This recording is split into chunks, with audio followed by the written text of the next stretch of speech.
News of the week, Richemont reverberations, a culling of sorts.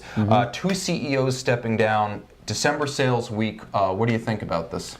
I mean, listen, we talked about this in the past about, different shakeups. They're usually not bad things, I mean, they're obviously bad for the people who have to step down, but for the brands, looking forward or moving forward or being progressive is a good thing, in my opinion. So, fresh blood, especially with brands that need it, it's always a good thing.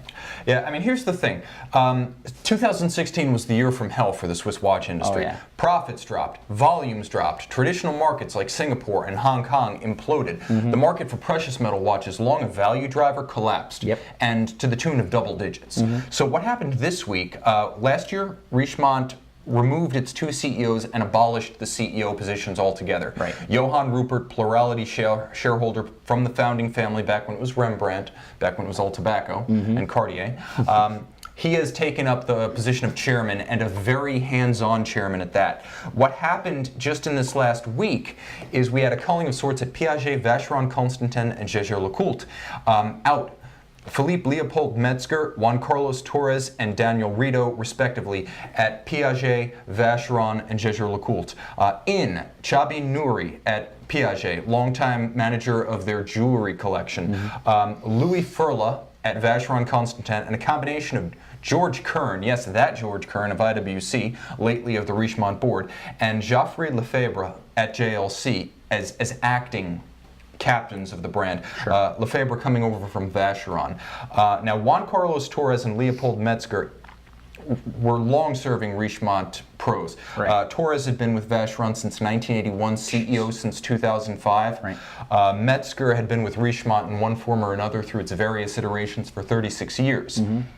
So, unlike Daniel Rito at JLC, who seems to just have received his walking papers, the other two are being given ceremonial non-executive presidencies within their respective brands.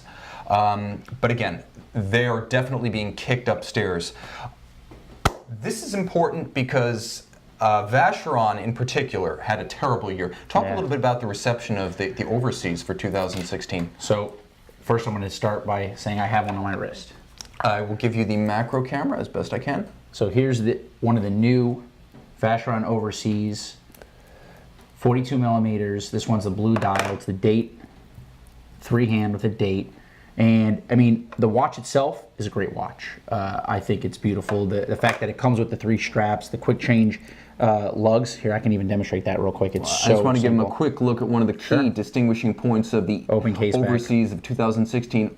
Open case back, if I could just get my clumsy fingers out of the way, and an in-house caliber with Geneva seal. Hard to show a case back of a watch on a looped bracelet because it blocks you. But the bottom line is... Here, we can do it this way, actually. Okay. Watch, and this is one of the coolest features that they added to the watch, right? Bam, just like that. And now... Just like that, Josh solves the problem by demonstrating the quick-release lug system of the Overseas. Now, this is what's known as the Overseas 5100. In-house automatic caliber, Poinçon de Genève, self-winding, still anti-magnetic. It has a paramagnetic ring around it. But Josh, what's the problem with these, and how did the market treat them? Well, the main problem, in my opinion, is, well, the underwhelming reception for this watch. The fact that, the changes to it aesthetically really didn't warrant an improvement, in my opinion, and in the opinion of many others. They made the case a little bit more rounded, as opposed to, and it's now a little more feminine because of that, in my opinion. So, and the price point of this watch. So now this right now is a $19,900 retail price, which extremely overpriced, in my opinion. I mean, the watch itself is beautiful. The finishing is amazing, but really what you're looking at is just like an over-finished date just, and that's how I feel about the watch. So the watch itself, from a quality standpoint, is unbelievable. The bracelet's always beautiful as it is. Showing the movement's fantastic. Adding the quick release lugs and the two other straps is great, but I don't know if it, I mean, I know on the chronograph, the price went up $7,000 on the retail point. Here's the problem. They had established a clientele since 1996 when the first Overseas came out, with the first and second generation Overseas, that were seen as a legitimate alternative to watches below the echelon of the Patek Philippe Nautilus and the Audemars Piguet Royal Oak. The Overseas was a tough, sporting, and beautifully finished case, bezel, dial, and bracelet combo. You were getting Vacheron quality there. Right. But in general, you were getting a JLC movement inside, which is not bad, but that's the reason they didn't have a display caseback. You had a watch movement that was honestly partially hand finished, partially machine finished. They substituted in a hand-built, hand-finished Vacheron in-house caliber. Right. Beautiful, but the price goes up. Yeah. They substituted in a quick-release lug system. Beautiful, but the price goes up. Right.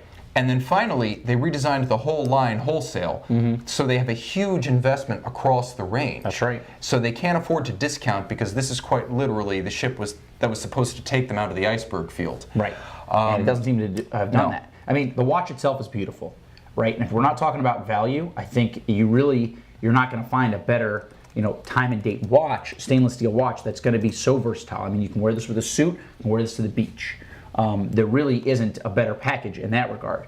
But from a value standpoint, just the price is too much. Yeah, that 49-150 second generation chronograph with the grand date, the blue dial, and the steel case and bracelet, that might be, when we look back 20 years' time, that might be the definitive Overseas. The one people just say was iconic of the line, defined it, made it a major player in the sports watch category. It's just people are not willing to pay Patek and AP prices for a Vacheron sports watch right now. Exactly. What they should have done, in my opinion, is they should have found a way to lower the price point, which is going to then create more value, create more buzz, and then from that standpoint, then the watch or this model can literally drag them out of that iceberg field, like you said. But adding $7,000 to the chronograph price for a stainless steel watch, it just doesn't make sense. And now it's I mean, you're having to pay. So if a person wants to choose between, say, the Patek, a stainless steel Patek, say the 5711, or one of these watches, I mean, they're just going to go for the 5711. And I want to say it almost gets a little worse than that, even, because let's be honest, guys.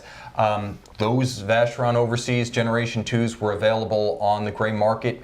Basically, I'm not going to say new in box, but unworn. And the problem was, you've got these new in-house Poinçon de Genève display case back Overseas competing not just with the previous generation, but the previous generation at a gray market price.